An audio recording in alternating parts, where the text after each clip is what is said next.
नमस्कार, जनता टीवी देख रहे हैं आप। आपके साथ मैं हूं अंजलि भंडारी और सीधे आपको ले चलते हैं मुख्यमंत्री योगी आदित्यनाथ क्या कुछ बोल रहे हैं वो आपको सुनते हैं। कोई है क्या रामद्रोही? कोई भी अपने को रामद्रोही नहीं कहेगा, राम विरोधी नहीं कहेगा। लेकिन बहनों और भाइयों, आज भी रावण समाप्त नहीं हुआ है। कांग्रेस और समाजवादी पार्टी के रूप में उसका जिन्न आज भी मौजूद है। आप मुझे बताओ, इनके कारनामे तो रावण जैसे ही है। आप सोचो, कांग्रेस ने अपने समय में क्या कहा राम हुए ही नहीं। इनके एक बुद्धिदाता कहते हैं, क्या कहते हैं? कहते राम का मंदिर भारत में नहीं बनना चाहिए। और समाजवादी पार्टी तो उससे भी 2 कदम आगे, राम भक्तों पर तो गोली चलाई थी। और उसके बाद अब इनके महासचिव क्या कहते हैं? कहते राम मंदिर बेकार बना है। अरे भाई, प्रभु राम की कृपा जब तुम पे हो ही नहीं रही है तो तुम तो ऐसा ही कहोगे। और देश कहता है, हो हई वही जो राम रसी राखा, होगा वही जो राम लला चाहेंगे। और राम लला तो अपने भक्त मोदी को तीसरी बार भारत की सत्ता सौंपने का निर्णय ले चुके हैं। और इसलिए बहनों और भाइयों, ये चुनाव तो राम भक्तों के बीच में और रामद्रोहियों के बीच में है। एक तरफ रामद्रोही है, ये लोग देश के खिलाफ विद्रोह कर रहे हैं। गरीबों के साथ, महिलाओं के साथ, नौजवानों के साथ, किसानों के साथ, व्यापारी के साथ, बेटी के साथ, इन सब के साथ इन्होंने द्रोह किया। इनके हकों पे डकैती डाली। इनके समय में गरीब भूख से मरता था, बेटी और व्यापारी सुरक्षित नहीं थी। देश के अंदर जगह जगह आतंकी वारदातें होती थी। और जब आतंकवाद पर हम इनके खिलाफ बोलते थे कि भाई ये आतंकवाद की समस्या का समाधान करो, तो कहते थे हम क्या करें, लाचार होते थे। कहते थे आतंकवादी तो सीमा पार के हैं। बहनों और भाइयों, आज आतंकवाद समाप्त, देश की सीमाएं सुरक्षित, दुनिया के अंदर भारत का सम्मान बढ़ा है। अब तो पटाखा भी जोर से फट जाए ना तो पाकिस्तान सफाई देता कि भैया मेरा हाथ नहीं है, मुझे माफ करना, मैं इसके पीछे नहीं हूं। भय बिनु होई न प्रीति। ये पाकिस्तान जो आज बोली उसकी बदल गई है, उसे मालूम है ये नया भारत है, मोदी का भारत है। छेड़ता नहीं है, लेकिन कोई छेड़ता है तो उसको छोड़ता भी, घर में घुस करके मारता है, घर में घुस करके। ऐसे ही आप देखो, ये समाजवादी पार्टी के मुखिया क्या क्या बातें करते हैं भैया, आप देख रहे हो ना इनके हाल।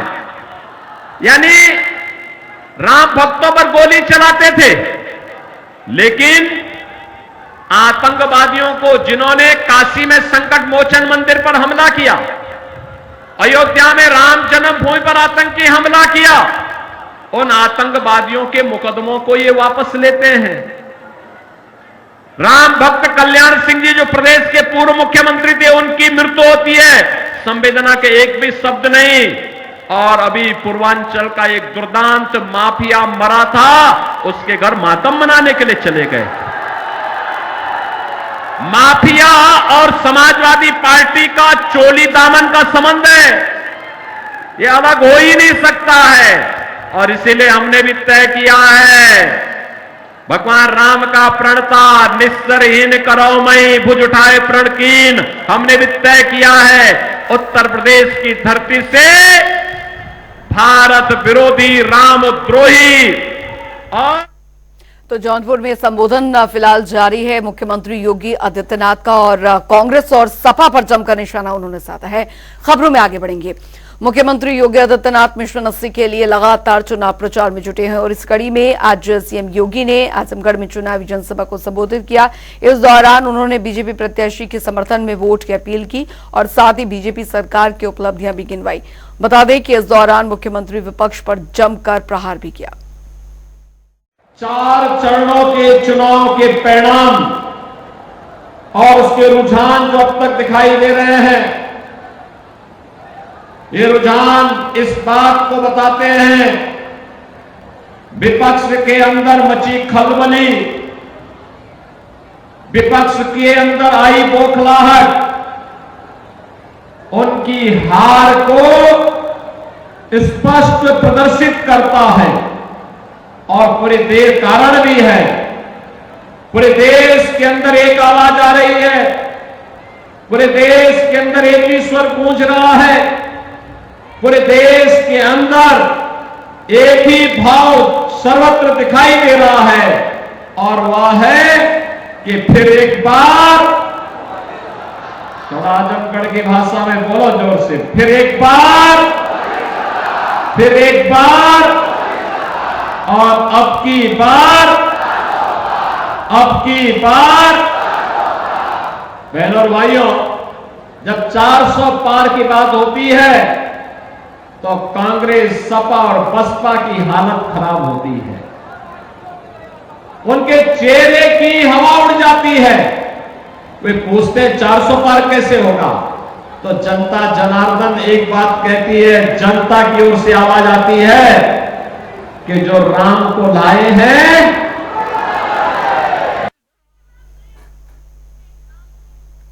और रुक रहे एक छोटे से ब्रेक के लिए, फौरन लौट रहे हैं।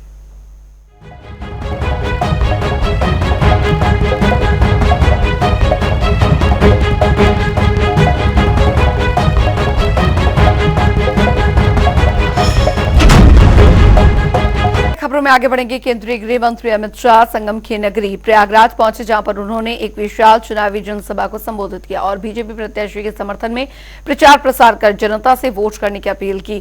साथ ही गृह मंत्री अमित शाह ने मोदी सरकार की उपलब्धियों का भी बखान किया। अब तक 4 चरण का चुनाव हो चुका है। आपको 4 चरण का परिणाम जानना है क्या?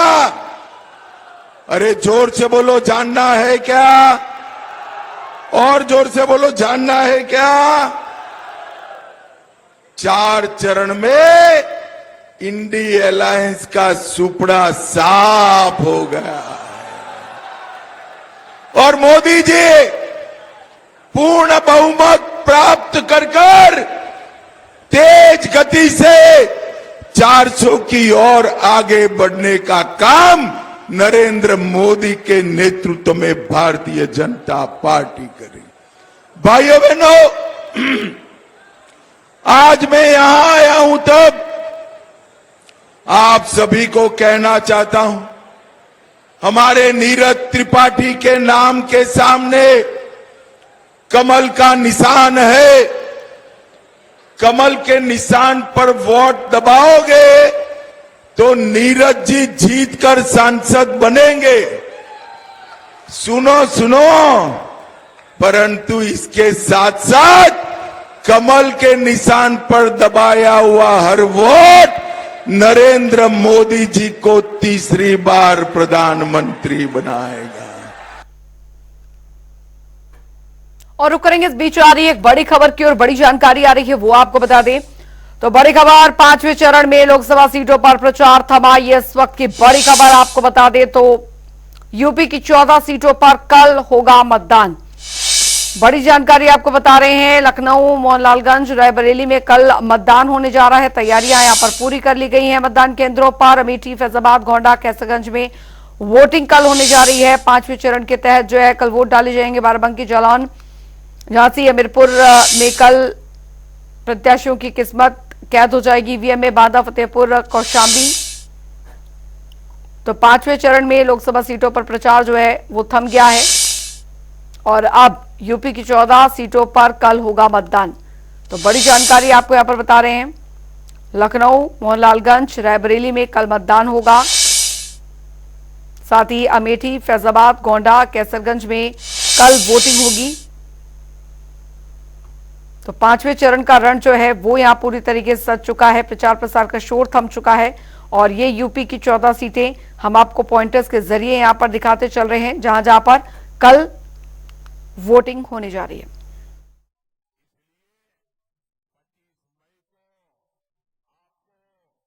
ये लखनऊ का स्मृति वन है। यहाँ से आज जो है 3500 से ज़्यादा पोलिंग पार्टियां रवाना हो रही हैं और ये पोलिंग पार्टियां लखनऊ शहर के और जो मोहनलालगंज दो जगह क्षेत्रों के लिए हैं और लगातार यहाँ पर सुबह से डीएम सूर्यपाल गंगवार और कमिश्नर जो है डॉक्टर रोशन जैकब मॉनिटरिंग कर रही हैं। और देखो जो पोलिंग पार्टियां हैं वो भी तैयार हैं, लोग आए हैं और मतदान जो वोटर ID वोटर मशीन भी उन्होंने ले ली है और लोग चेक भी कर रहे हैं। तमाम लोग देख रहे हो बैटरी भी चेक कर रहे हैं और ये कहा गया अगर बैटरी जो है ठीक नहीं है तो मशीन बदल लें। अभी डीएम ये भी बता रहे थे कि किसी तरह कर्मचारियों को जो हमारे ड्यूटी करने लोग जा रहे हैं उनको दिक्कत ना हो, इस पर भी लगातार नजर रखी जाए। उनकी कोई शिकायत होती तुरंत हम दूर करेंगे, अगर कोई अस्वस्थ है तो उसको हम अभी ड्यूटी से रिलीव करेंगे। उनका कहना है कोई भी अस्वस्थ कर्मचारी हम फील्ड पर नहीं भेजेंगे। दूसरी सबसे बड़ी बात जैसी से बात दिखा दें पूरी स्थिति क्या है, ये पूरा मेले जैसा माहौल है यहाँ पे। लखनऊ का सबसे बड़ा जो है पार्क है और इस पार्क में जो है जिस तरह जो है यहाँ पे व्यवस्था की गई है काफी कुछ ठीक है, लेकिन धूप बहुत तेज है। इस धूप में लोग परेशान है। चारों तरफ स्थिति क्या है कि एक तो धूप से लोग परेशान हो गए हैं, अब धूप और आगे बढ़ेगी, हीट वेव भी लखनऊ में 46 डिग्री टेम्परेचर रहेगा, तो स्वाभाविक कर्मचारियों को जो मतदान कराने जा रहे हैं पोलिंग पार्टियों को दिक्कतों का सामना करना पड़ रहा है। बसें भी एकदम धूप में तप रही हैं, सब नॉन AC बसें हैं, कोई AC बस तो है नहीं, उसमें बैठ के भट्टी के लोग तपते हैं। ये लोगों का कहना है कि किस तरह जो है जाएं, लेकिन अब मतदान कराना है तो कर्मचारी हैं, मतदान कराएंगे। प्रशासन भी लगातार लगा हुआ है और पूरी कोशिश की जा रही है कि बेहतर मतदान हर जगह और कर्मचारियों को कमी न हो। स्टैंड बाई कर्मचारी भी लगाए गए हैं। जिला प्रशासन कहना है कि किसी तरह कोई कमी नहीं है। सारी वोटर्स मशीन चेक की जा रही हैं, सारे लोग जो है लगातार रवाना किए जा रहे हैं और अब ये जो है शाम तक सिलसिला चलेगा, क्योंकि बाहर इतना जाम है कि बसों का निकल पाना बहुत मुश्किल है। तो ये बसों को निकालने के लिए पहले सड़क का जाम हटे तब जो है बसें निकलेंगी और लोगों को जो कर्मचारी ड्यूटी कर रहे हैं वो भी जो है उनको आने में यहाँ बहुत दिक्कतों का सामना करना पड़ा है। अंदर आने के लिए गाड़ियां कहाँ छोड़े, तो ऐसी कोई समुचित व्यवस्था न होने से कर्मचारी भी परेशान हुए हैं। अब देखना है चुनाव की व्यवस्था कैसे शाम तक मुकर्रर हो पाती है और किस तरह प्रशासन में सफलता हासिल करता समय बताएगा। लेकिन इतना जरूर है प्रशासन भी चाक चौबंद है और कर्मचारी भी चाक चौबंद है। कहना पसंद आशीष के साथ TN मिश्रा, जनता TV, लखनऊ। लखनऊ में जो लोकसभा का चुनाव हो रहा है यहाँ पे सारी तैयारियां पूरी हो गई। स्मृति वन से पोलिंग पार्टियां रवाना की जा रही हैं।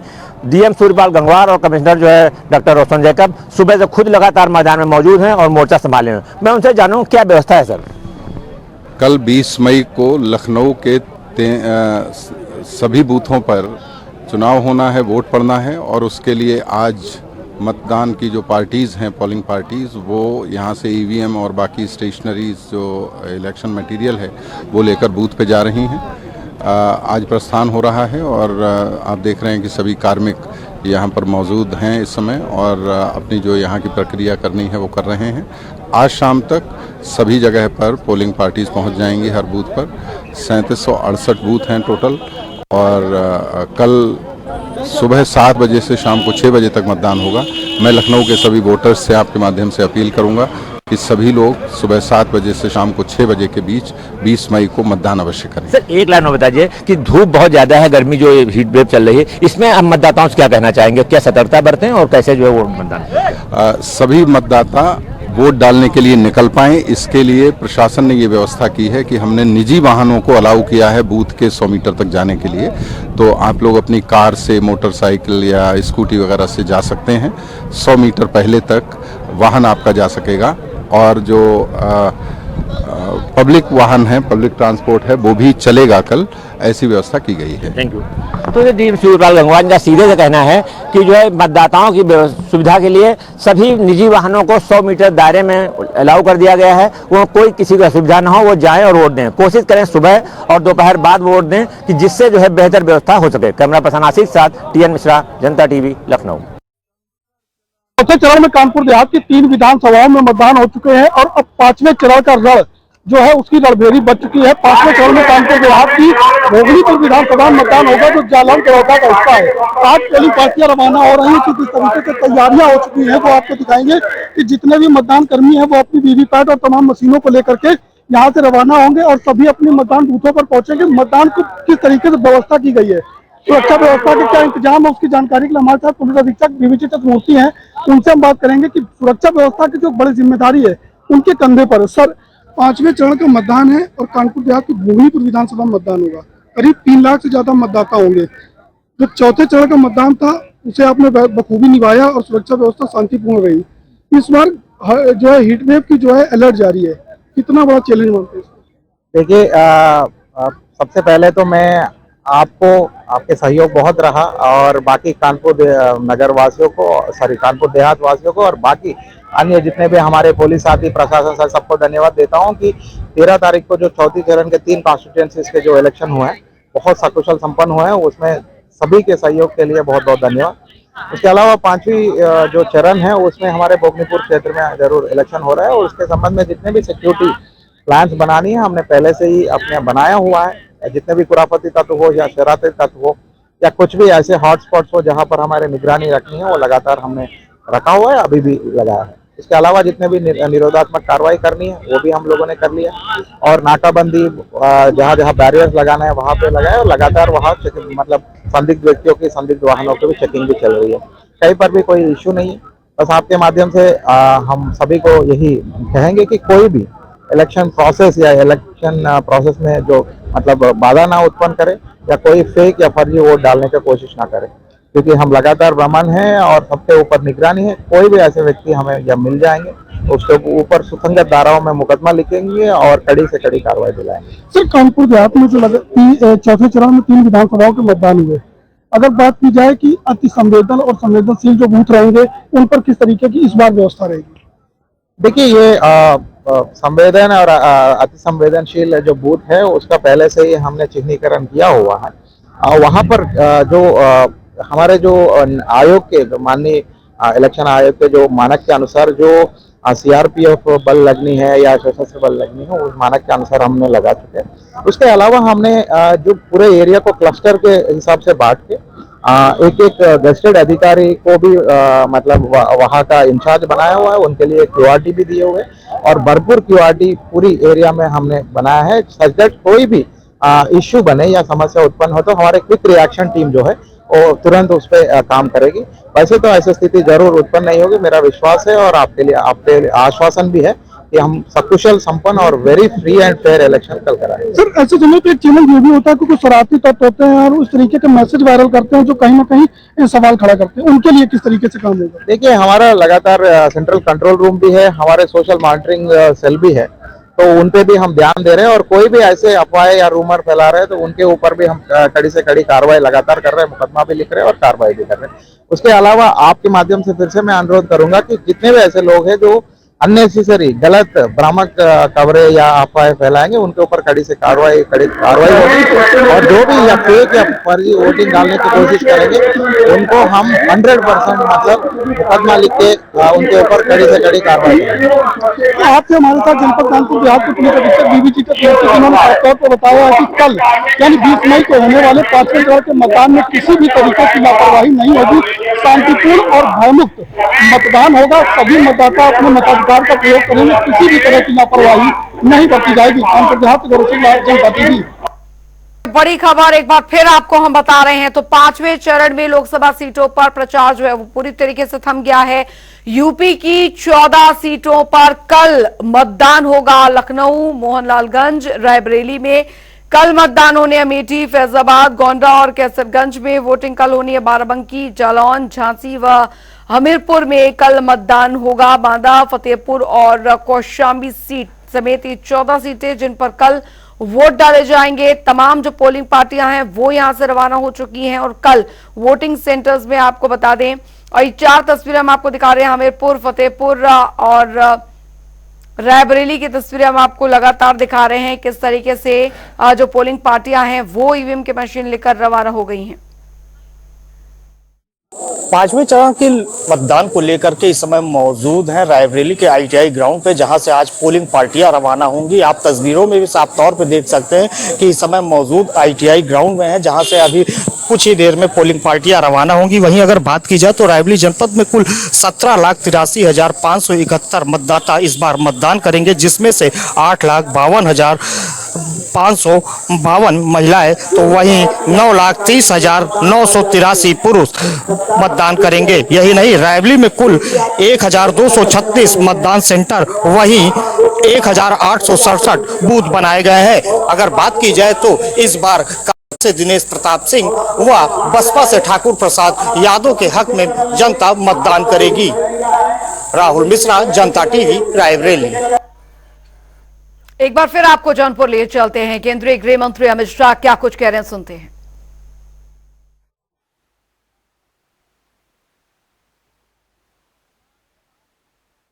सेवकों पर गोली चलाने का काम समाजवादी पार्टी ने किया था। भाइयों बहनों, ये जो चुनाव है राम सेवकों पर गोली चलाने वालों का और राम मंदिर बनाने वालों के बीच का चुनाव है। आपने राम मंदिर तो नहीं बनने दिया। मोदी जी ने 5 ही साल में केस भी जीता, भूमि पूजन भी किया और 24 जनवरी को प्राण प्रतिष्ठा कर कर जय श्री राम कर दिया। भाइयों बहनों, ये राहुल बाबा और अखिलेश को निमंत्रण मिला था, डिंपल भाभी और प्रियंका जी को भी मिला था कि आप आइए प्राण प्रतिष्ठा महोत्सव में, मगर वो नहीं गए। बोले क्यों नहीं गए मालूम है आपको? मालूम है? मैं बताता हूं। वो डर के मारे नहीं गए। किससे डरते हैं? अपनी वोट बैंक से। मड़ियाऊ वालों, आप उनकी वोट बैंक नहीं हो। उनकी वोट बैंक कौन है मालूम है ना? कौन है? ये जो घुसपैठिए है ना, ये उनकी वोट बैंक है। ये घुसपैठिए उनकी। भाइयों बहनों, मोदी जी ने ट्रिपल तलाक समाप्त किया। अच्छा किया या बुरा किया? जोर से बोलो, अच्छा किया या बुरा किया? अब ये कहते हैं हम फिर से लेकर आएंगे। मोदी जी सीए लाए, हिंदू शरणार्थियों को नागरिकता दी। अच्छा किया या बुरा किया? ये कहते हैं हम सीए हटा देंगे। ये कहते हैं धारा 370 फिर से ला देंगे। और ये कहते हैं राम मंदिर को बाबरी ताला लगा देंगे। भाइयों बहनों, ऐसे लोगों को सत्ता पर बिठाना छोड़िए, सत्ता के 100 माइल नजदीक नहीं आने देना चाहिए। 100 माइल नजदीक नहीं। भाइयों बहनों, आज मैं यहां आया हूं तब ये कांग्रेस पार्टी एक झूठ फैला रही। चलिए इसी के साथ इस बुलेटिन में अभी के लिए फिलहाल लेते हैं वक्त एक छोटे से ब्रेक का।